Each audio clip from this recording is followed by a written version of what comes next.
Welcome. This is a reading of text messages posted by Lana's younger brother to the Reddit discussion boards. Dan D. True Crime has not independently verified the source of these screenshots. But, after reading through the replies to the comments, and comments made by this user previous to announcing his relationship to Lana, Dan D. True Crime is confident enough about the veracity of these messages to present them now. The messages in blue are from the brother. The messages on the left side of the screen are from Lana. I will not be reacting to this while I read. This post is for documentation purposes only.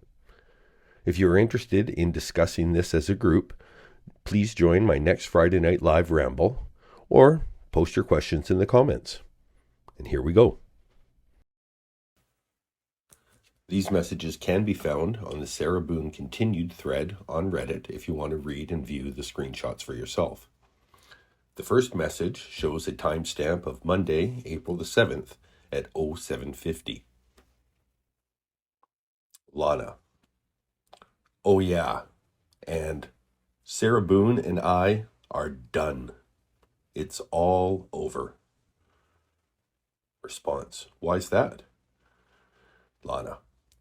She tried to control me. Response. Oh? Lana. Hang on one sec. Response. No worries.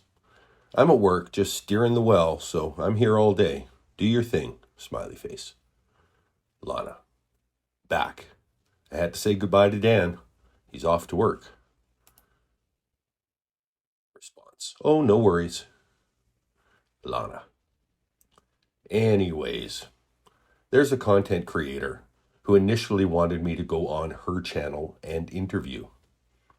I declined, but we had started chatting and she's a really nice person.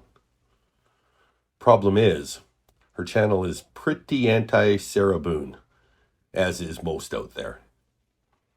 And I made the mistake of telling Sarah that I was chatting with her. I had told her about the invite and that I wasn't interested in doing it. Out of the blue, she says, quote, "If you keep speaking to her, I will never speak to you again," end quote.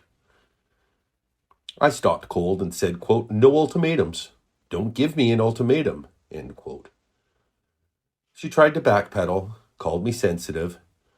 I told her that I can have friendships with whom I choose. And it doesn't matter whose side they're on. Maybe I could win their opinion, etc., etc. She was not having it, so I said, maybe let's cool off and talk in a few days. And talk about it in a few days. She wouldn't talk to me for a month. Response. I mean, she was kind of known for being a control freak already. Firing all her lawyers. Wasn't she? Lana. Before she left, she accused me of game playing, of not doing my best, whatever that meant. Yep. Anyways, I happened to have been on a live chat, and someone knew I was Lana on there, and asked me the question of whether I still thought she was innocent. I answered that I used to, until I heard about the bat. Well, another friend of Sarah's, who thrives on drama, took a screenshot of my comments in the live chat and sent them to Sarah, including my saying hi to the content creator she told me not to talk to. This is so middle school crap. Anyways, she sends me the nastiest mean crap letter I've ever seen. Called me traitor, grime queen, rotten. Tried to tell me to cease and desist all mention of her or our friendship, and tried to tell me that everyone was mad at me, etc. I told her goodbye. I was nice about it, but it was like I had woken up. Response. Keep typing. I'm reading. I just have to do a quick interpretation of this well. Give me like 5 minutes. Lana. It's plan. It's okay. Which I think is just a correction of its plan, which might have auto-written, but regardless. It's okay. Anyways, her flying monkey, who had tattled, came on the comments trying to yell at me. And I told her that my friendship with Sarah was not her business and that she wasn't doing her any good by pot stirring and drama. Anyways, so there it is. So people know I was Sarah's friend. Some hate me for it. Some believe I was some vulnerable, handicapped person. Either way, I don't care. I am free. Response. Just caught up. Well, sounds like a good thing you don't talk to her anymore.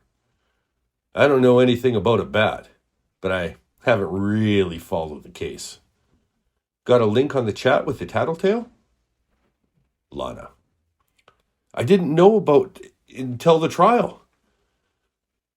It doesn't exist anymore. Live chat deletes after the live stream is done. That's why she was screenshotting me rapid fire. Response. Gotcha. Lana. Oh, forgot one. Forgot one component. This next part, I can't tell many people. Certainly not the public, for obvious reasons. She had a documentary producers we were working with.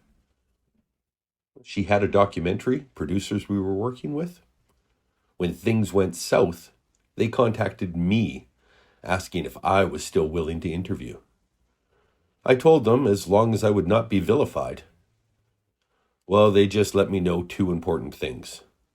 One, the doc is dead in the water. No production company wants to fund it as they believe Sarah is guilty as hell. And now I'm not her friend. Response. You need to be careful. People with nothing to lose will happily sue. You just got on your feet financially recently. Don't let her disrupt that. Just my 2 cents. Lana. 2, they still want to work with me on other projects, including one on kidney disease. Next message. I totally understand. Next message. But she can't travel to Minnesota, and she would have to sue. Quick sidebar.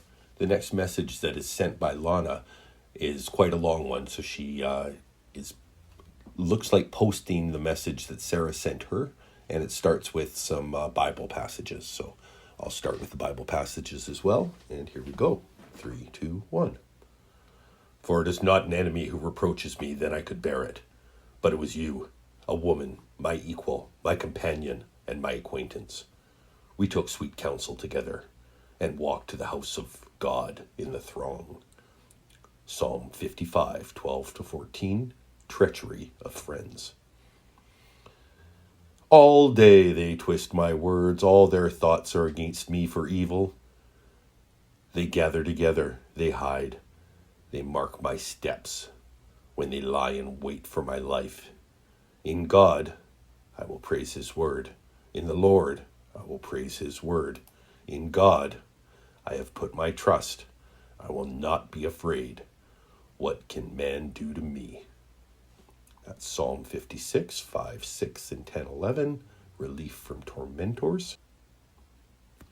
A fool's voice is known by her many words. Ecclesiastes 5:3. Keep your vows. Even so the tongue is a little member and boasts great things.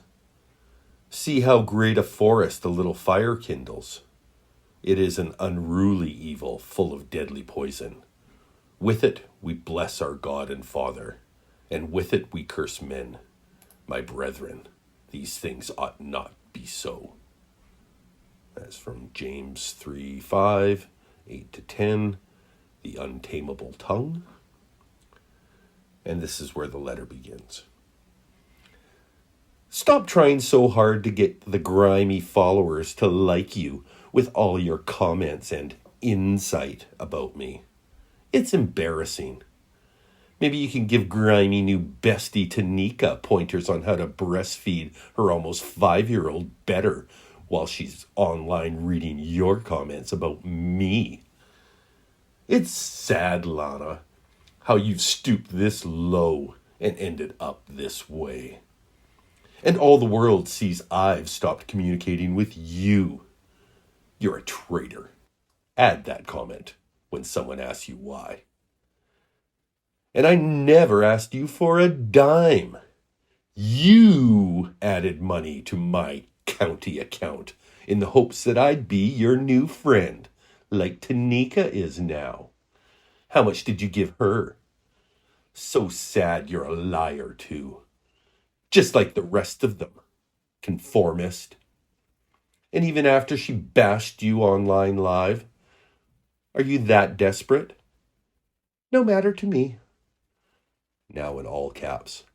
I am formally demanding you cease and desist discussing anything about me, my son, my cases, my life with YouTuber Tanika.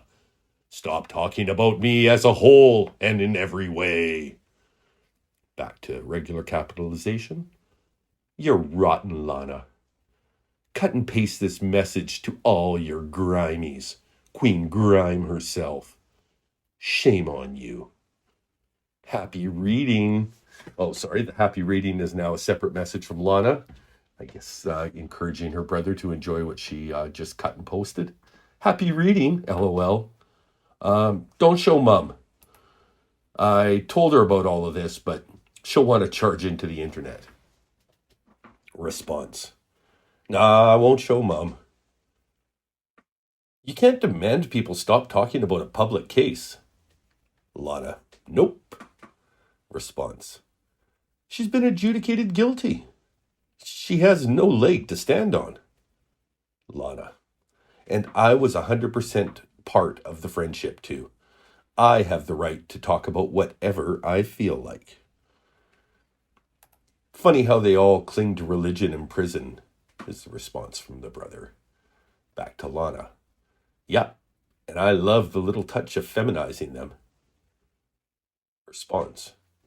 Send her back the psychological definition of narcissism and misogyny. Lana. Calling me a fool? Oopsie. Looks like it's supposed to be okay. Response. She sounds like a sociopath. No emotion for anyone but herself. Lana. Quite true. I was the one who got her team of lawyers. And her shot. And a trial. I was the one who got her the producers, who sent her a lot of resources and spent a lot of time and energy on her. I made sure her appeal went through when it got stalled. I was the absolute wrong person for her to mistreat, but she couldn't help herself. I couldn't tell her I no longer thought she was 100% innocent. Response. What was the deal with the bat? Lana. I could still fight for her appeal because I believe she should have manslaughter, but the bat made the issue quite different. She said in the trial that George got his arm out of the suitcase and was trying to get free. She said she picked up the bat and jabbed his arm back inside. Untrue. His arms and fingers were fine. I got a hold of the autopsy, and his head and shoulders were bashed to shit. I didn't tell her that. Response. She started thumping on him, eh? Oh, that's a little Canadian, sorry. Well, response. She started thumping on him, huh? Lana. I'd seen the autopsy. Yep. She lied on the stand. Response. Did the coroners point out the discrepancy? Lana. Yes, they did.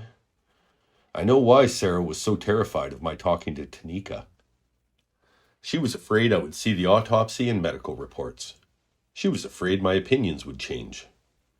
Her nastygram was a fight or flight response. Response. I mean, it's all public record. I would expect a friend who is helping me in my case to dig and be thorough. Lana. That's what I was doing. Response. Ah, well. At least you found out now instead of much later. Lana. James, her lawyer, and I used to have these 3 a.m. chats. And I asked him during the trial if it was true about the bat, if she really messed him up with it. He said it was true. But do not ever talk to Sarah about it, because her response to me would incriminate her, and it would mess with her appeal. Well, I responded to her and apologized for not telling her my opinion had changed in private, with her first, but I was not able to. I'm still not supposed to, but she couldn't let it go. So hopefully she didn't hurt her appeal by mixing it up with me. I still don't hate her. I'm not vindictive. She should leave me alone, and I will go my own way. It's about to get a lot worse for her in her life. Response. 1 sec, interp. Lana. I think she will lose her appeal and spend life in prison. She says okay to the interruption. Response. Back. And then there's an image of whatever the brother is working on. Has something to do with rocks and geology. I don't know how to describe the picture aside from look at the picture yourself. And we'll get right back into the text here. We hit a fault, so I'm figuring out where we are. The black line is where we have drilled. The blue line is seismic data. And the green shaded area is my target zone. Lana responds. Sorry, didn't mean to distract you while you were working. Wow! Response. Nah, it's no distraction. Lana. So now you know. There are some people who want me to write a book and donate the proceeds to George's family. Response. Yeesh. Next time, buy a dog from the SPCA if you want a friend from jail. Lana responds. Right. Of course, the dog could bite me too. LOL. Response. I wouldn't write a book. You only knew her a year. Lana responds. No, I don't want to. But I guess a lot of people want to hear what I have to say. She is a novelty. Response. Start a blog. A limited one. Write it out and then lock it. Then folks will know. Lana. Sherilyn Carley wrote a book about Chris Watts after visiting him a few times and getting a few letters. And then responds to the previous question. Right. Response. I don't know who they are. Lana clarifies. Sherilyn Cadle. A nobody. But she made a lot of money writing a book. Plus, Dylan Tallman, who spent 6 months with him, wrote a couple that sold a lot. I had a year, and we spoke for a lot of the time with calls and messages. I could pull it off. But ugh. Response. Why not? Go for it. Lana. That's the sort of thing she'd try and sue me over. I think you're right. Narcissists try to rope people back in. Response. How are you feeling lately? How's your health? Lana. I'm feeling pretty good today. Kind of tired, but feeling well. How are you? I know some point in the past you were dealing with A1C stuff. I hope that's no longer the case.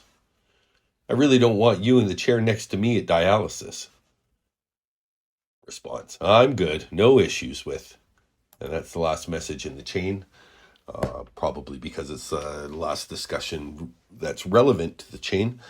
So yeah, that's the messages. I thought they were fascinating. I thought it gave interesting insight into a lot of things that we could only speculate about. Some of this matches with information we already know. I know that Tanika's released some of this in videos on her channel. In any case, that's what I saw on Reddit, and that's what I wanted to share with you. If you want to discuss this in more detail, keep an eye out for my next live. I'll do a Friday night live ramble, and we can discuss what's going on here. Also in the comments, feel free to chat it up in the comments and see where this goes. Have a great night, and thank you for spending time with Dan D True Crime, where everything is fine and dandy.